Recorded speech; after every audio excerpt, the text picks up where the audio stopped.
Good morning, folks. Gen X and movie lovers. Yes, all gone.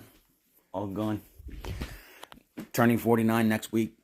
Car's broken. Been broken for 4 months. Sat on the lawn. Finally got repossessed. So I lost my income, my apartment. Moved into the family home. That's trying to get sold. The power's out and the water was turned off.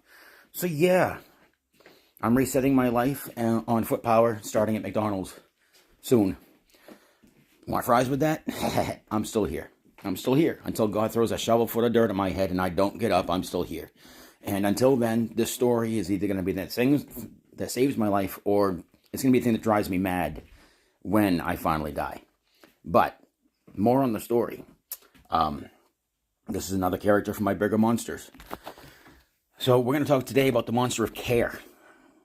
The monster of care of anything but that. Taking the form of sickly elders, it sits in the darkness of dirty nursing homes and care facilities, listening to the anguished drawl of humanity's forgotten souls in their medicated agonies.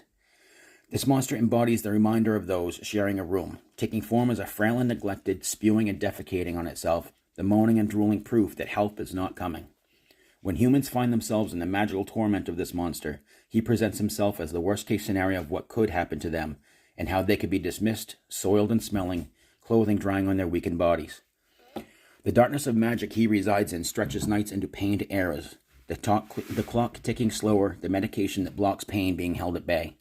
This monster, male or female, coughing and wheezing, living silently in joy and feeding greedily on despair, makes a show of torment, fueling the fear of a lonely and labored death, breathing in contaminated exhalations of those fighting for a moment of peace.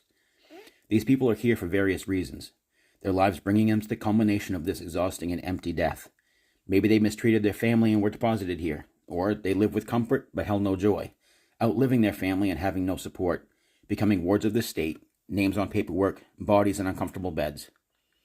Souls with no hope and no desire to find it become emotional playgrounds for this beast, while it wanders and wastes away in a conscious act of delirium. He smiles when the nurses walk by in the dim light of the night, ignoring their duties and making their pay. He sings a silent song within his mind, made up with the voices of the broken and dying that have passed around him through the ages. He is a monster playing a madman, though he is as wise as any scholar through the many ages, playing sick as he eats and feeds on those around him.